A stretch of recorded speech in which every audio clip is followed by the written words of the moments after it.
ভালো খবর, আমরা এখন পরবর্তী ধাপে প্রবেশ করতে যাচ্ছি। এর মানে হলো আমরা এই তথ্য অনেক বেশি মানুষের কাছে পৌঁছে দিতে পারবো, যেসব চ্যানেলের ভালো সংখ্যক সাবস্ক্রাইবার আছে তাদের মাধ্যমে।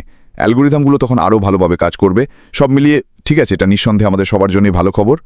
তাহলে আপনি যেই চ্যানেলেই যান না কেন, দয়া করে সেখানে সাবস্ক্রাইব করুন আর লাইক দিন। অবশ্যই আপনি এটা এই চ্যানেলেও দেখতে পারবেন, এখানে লাইভ থাকবে এই চ্যানেলেই এখন থেকে 55 মিনিট পর। তবে এটাও আপনার ব্যাক অফিসে আপনার ইকোসিস্টেমে থাকবে। যদি সেখানে লগ করেন তাহলে যান ও নিউজ নম্বর 10-এ, নিচে স্ক্রোল করলে ওয়েবিনারের লিঙ্ক দেখতে পাবেন, যা হলো live.onpassive.com/acc, আর সেটা আপনাকে ওই 8টি ইউটিউব চ্যানেলের যে কোনো একটিতে নিয়ে যাবে। আমি মনে করি এটা বেশ দ্রুত শেষ হওয়া ওয়েবিনার হবে, 45 মিনিট থেকে 1 ঘন্টার মধ্যে। আমি আশা করি তাই হবে। তবে অবশ্যই সেটা আমার সিইওর ওপর নির্ভর করছে। আমি নিশ্চিতভাবে বিশ্বাস করি এটা অত্যন্ত প্রফেশনাল হবে। আমি মনে করি এটা সরাসরি মূল বিষয়ের উপর থাকবে। আমি মনে করি এটা তথ্য ভরপুর হবে। সেখানে যান, শুনুন আমাদের সিইও কি বলেছেন। অবশ্যই এসিসি কেসটা এখন ওপেন ফোরামে রয়েছে, আর আপনি নিজেই সেটা দেখতেও পড়তে পারেন। কিন্তু যেমন আমি আগেই বলেছি, যদি আপনি এটা পড়ে থাকেন বা কোনো আইনি নথি পড়ার সুযোগ পেয়ে থাকেন, তাহলে জানেন ওগুলোতে অনেক বড় বড় শব্দ ব্যবহার করা হয়, তাই না? অনেক জার্গন ব্যবহার করা হয় যেগুলো আসলে কোনো মানে দাঁড়ায় না। অনেক কিছুই ব্যবহার করা হয় যে আমরা আসলে বুঝি না বা জানি না। ঠিক এই কারণে আমাদের সিইও আসছেন আমাদেরকে বিষয়গুলো সহজভাবে বোঝাতে, যাতে আমরা বুঝতে পারি। আমার এখানে পুনরায় বলার দরকার নেই, আমার এখানে সব ভেঙে বোঝানোর দরকার নেই। তথ্য তো আছেই, আমাদের সিইওই সেটা করবেন, আর তিনি আমাদেরকে বলবেন তার নিজের ভাষায় ঠিক কী ঘটেছে। আর সেটাই সবচেয়ে গুরুত্বপূর্ণ বিষয়।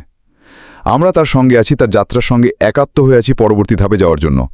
আমরা এখানে এসেছি আমাদের সিইওর কাছ থেকে এই এসিসি কেসের আপডেট শোনার জন্য।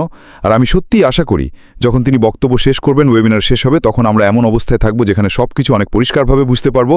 আমরা আরও খুশি হব, বলতে গেলে যেটা বলা হয়েছে তার সঙ্গে। আর আমরা পেছনের শব্দগুলো, যেসব মানুষ এটা সেটা ওটা বলছে অথচ আসল সত্য জানে না, সেই সব থেকে মুক্ত থাকব। ঠিক এই কারণেই আমাদের সিইও এটা ডাকলেন, ঠিক এই কারণেই তিনি এটা করছেন। আর যদি মনে থাকে, তিনি এটা চেয়েছিলেন যেন সম্পূর্ণ আলাদা ওয়েবিনার হয় অন্য কিছুর থেকে, যাতে কোনো বিভ্রান্তি না থাকে। একটাই বিষয়, একটাই জিনিস, আর আমরা সেটা তার কাছ থেকে জোরে আর স্পষ্টভাবে শুনতে যাচ্ছি। তাহলে আর 50 মিনিট পর বন্ধুরা, প্রস্তুত হয়ে নিন, নিশ্চিত হয়ে নিন যে আপনি কোন চ্যানেল বেছে নেবেন, তাতে কোনো সমস্যা নেই। আপনি সেখানে থাকতে পারেন, আমি অবশ্যই চ্যাটে অনলাইনে থাকব। যদি এসে হ্যালো বলতে চান, চলে আসুন। দয়া করে মনে রাখবেন সাবস্ক্রাইব করতে, দয়া করে মনে রাখবেন সেই ঘন্টা আইকন বাজাতে। এটা অনেক বড় পার্থক্য এনে দেয়। যদি আপনি এই চ্যানেলগুলোতে সাবস্ক্রাইব করেন, তাহলে সব কিছু আরও ভালো হবে। আর আমি সত্যি আশা করি আমরা সবাই সেখানে যাব খোলা চোখ কান নিয়ে, আমাদের সিইওর কথা শুনতে, এই ব্যাপারটি নিয়ে, যেটা আমি মনে করি একটা অত্যন্ত তথ্য ভরপুর ওয়েবিনার হবে এসিসি কেস নিয়ে। এটাই শেষের পর কিছু নিয়ে। আসলে এই ওয়েবিনারের পর কেস ক্লোজ। তাহলে এটাই আমার পক্ষ থেকে সবকিছু। আমরা ভেতরে কথা বলবো, দেখা হবে 50 মিনিট পর।